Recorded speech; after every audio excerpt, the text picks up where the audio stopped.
만약 당신이 사랑하는 사람에게 배신당하고 가족까지 잃게 된다면 어떻게 하시겠습니까? 오늘 이야기의 주인공은 남편과 시어머니에게 상상도 못할 학대를 당했습니다. 대신 그녀는 복수를 선택했죠. 그리고 그 복수는 상상을 초월할 정도로 잔인했습니다. 과연 그녀의 복수극은 정당했을까요? 아니면 선을 넘은 것일까요? 지금부터 여러분과 함께 이 충격적인 이야기를 파헤쳐 보겠습니다. 잠깐, 영상 시작하기 전에 구독 버튼과 좋아요 버튼을 꾹 눌러주세요. 여러분의 작은 관심이 더 좋은 콘텐츠를 만드는데 큰 힘이 됩니다. 알림 설정까지 해두시면 새로운 이야기를 가장 먼저 만나보실 수 있습니다. 자, 그럼 지금부터 시작하겠습니다. 수연과 태호의 만남은 평범했습니다. 직장에서 우연히 마주친 두 사람은 금세 가까워졌고 1년이 채 되지 않아 결혼을 약속했죠. 수연은 태호를 진심으로 사랑했습니다. 그의 따뜻한 미소, 배려심 깊은 말투, 그리고 함께 있으면 안정감을 느낄 수 있는 그런 사람이었으니까요. 하지만 수연이 몰랐던 것이 있었습니다. 태호가 그녀를 사랑한 게 아니라 그녀의 조건을 사랑했다는 사실을요. 수연의 아버지는 사업가였고 집안은 상당히 부유했습니다.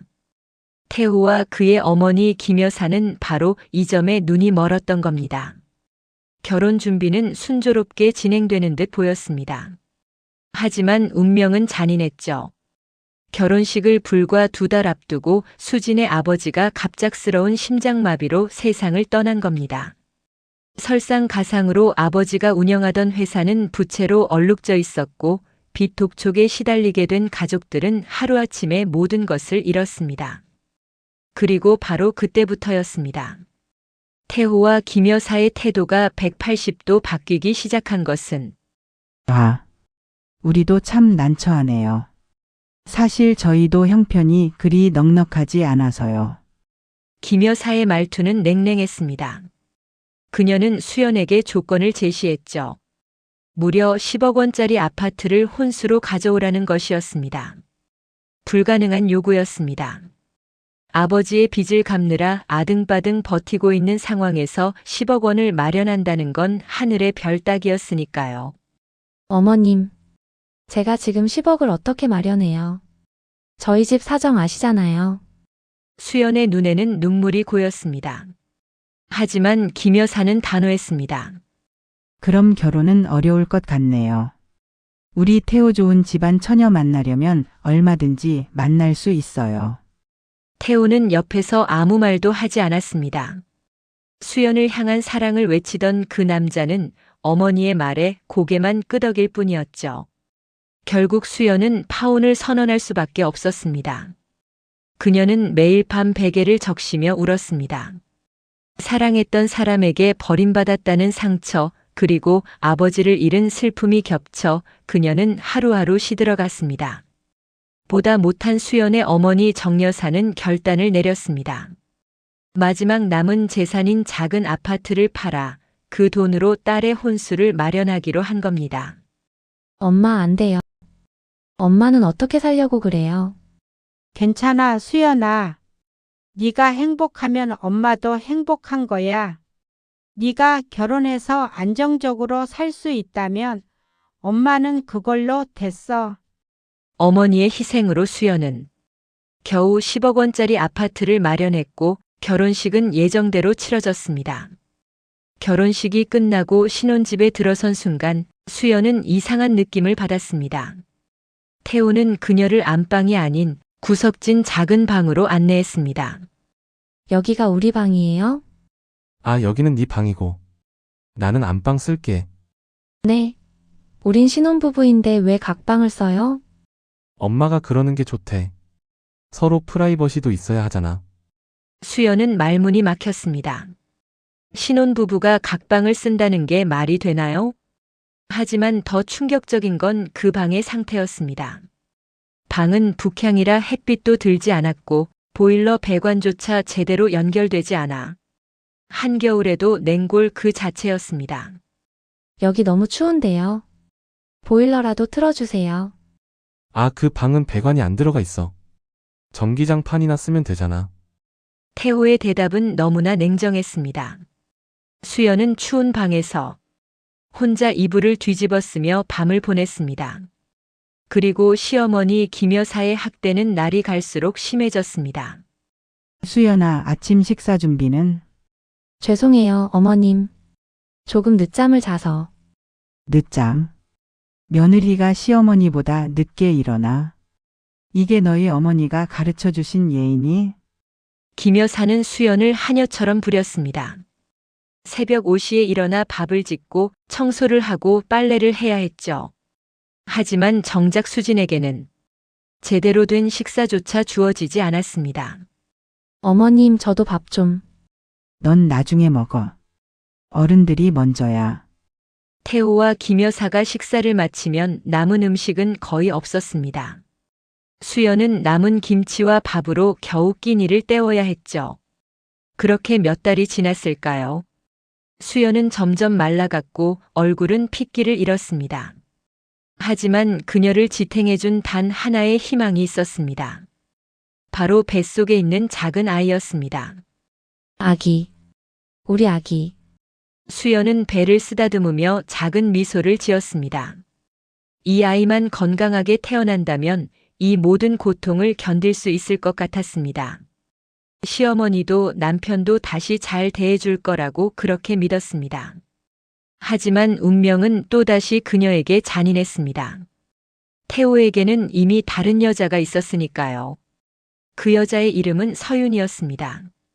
태호의 회사 비서였죠.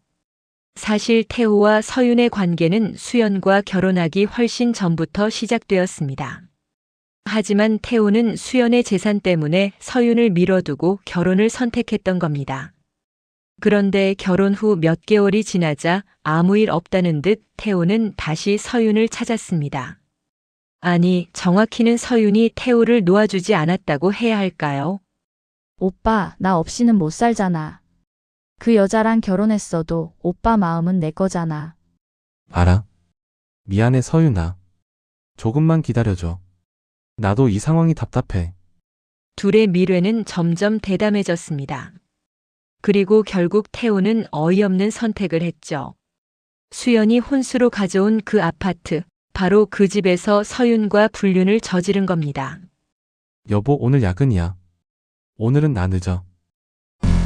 네. 수연은 이상한 느낌을 받았습니다.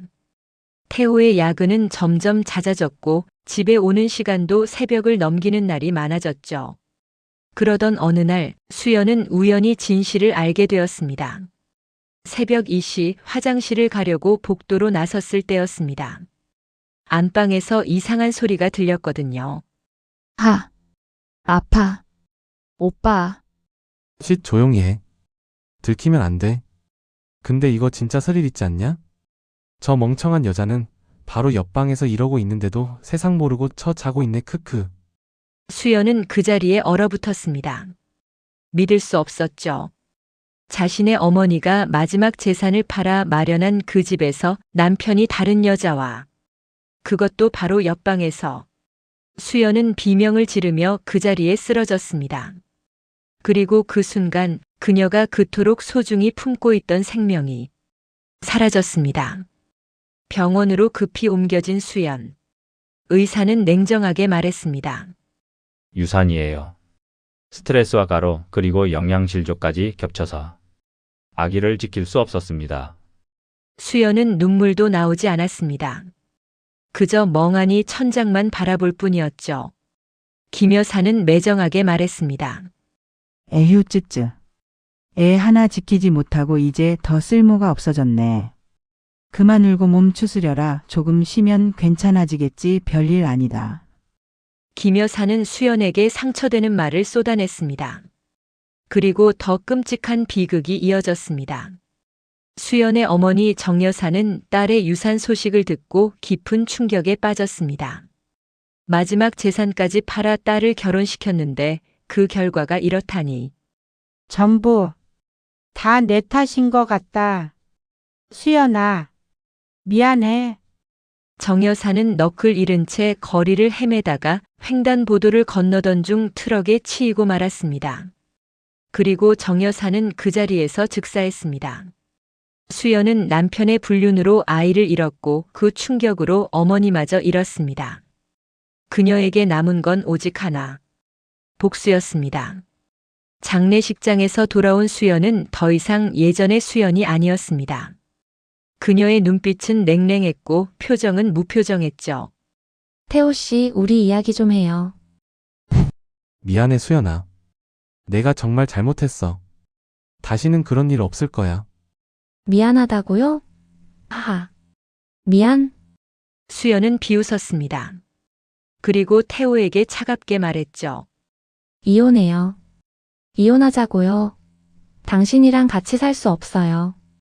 이혼해요. 태호는 당황했습니다. 하지만 김 여사가 끼어들었죠. 이혼? 하고 싶으면 해. 대신 이 집은 우리 거야. 네가 나가. 알겠어요. 수연은 순순히 고개를 끄덕였습니다. 하지만 그녀에게는 계획이 있었죠. 며칠 후 수연은 사설 탐정을 고용했습니다. 그리고 태호와 서윤의 불륜 현장을 낱낱이 촬영했죠. 침대에서의 사진, 호텔 출입 사진, 키스하는 사진까지. 증거는 완벽했습니다. 수지는 그 사진들을 들고 김 여사를 찾아갔습니다. 어머님, 이것 좀 보세요. 이게 뭐니? 사진을 본 김 여사는 얼굴이 새하얗게 질렸습니다. 이게 대체. 태호 씨와 그 여자의 불륜 사진이에요. 제가 아기를 잃고 어머니를 잃은 이유가 바로 이거예요. 수연아. 어머님, 제안이 하나 있어요. 수지는 냉정하게 말을 이었습니다. 이 집 제 명의로 넘겨주세요.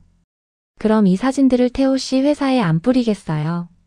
하지만 거절하시면 거절하면? 태호 씨가 다니는 회사는 물론이고 앞으로 이직하는 회사마다 찾아다니면서 이 사진을 뿌리겠어요. 그 여자도 마찬가지고요. 김 여사는 분노했습니다. 이게 협박이야. 내가 감히. 협박이 아니라 제안이에요. 선택하세요, 어머님. 하지만 김 여사는 수연의 제안을 받아들이지 않았습니다. 대신 김 여사는 더 잔인한 방법을 선택했죠. 그날 밤 김 여사와 태호는 수연을 그 냉골 방에 다시 가뒀습니다. 그리고 3일 동안 물 한 모금, 밥 한 숟가락 주지 않았죠. 날 좀 나가게 해주세요. 제발. 수연은 문을 두들기며 애원했습니다. 하지만 아무도 대답하지 않았죠. 3일 후 수연은 탈진 직전의 상태로 방에서 끌려 나왔습니다. 김 여사는 이혼 서류를 그녀 앞에 내밀었죠. 도장 찍어. 제발. 도장 찍으라고. 수연은 떨리는 손으로 마지못해 도장을 찍었습니다. 그녀는 더 이상 버틸 힘이 없었습니다. 하지만 수연은 포기하지 않았습니다. 도장을 찍고 풀려난 수연은 그날 밤 김 여사와 태호가 마시는 물병에 수면제를 탔습니다.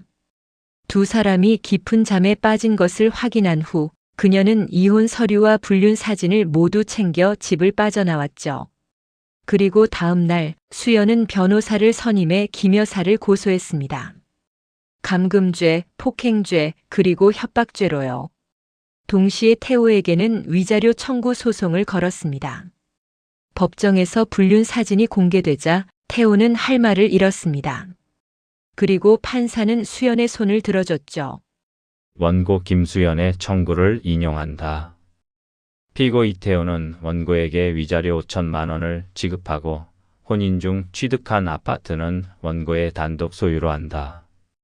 수연은 마침내 자신의 집을 되찾았습니다. 그리고 복수는 이제 시작에 불과했죠. 수연은 태호와 김 여사를 하대하기 시작했습니다. 자신이 당했던 것처럼 김 여사를 대했죠.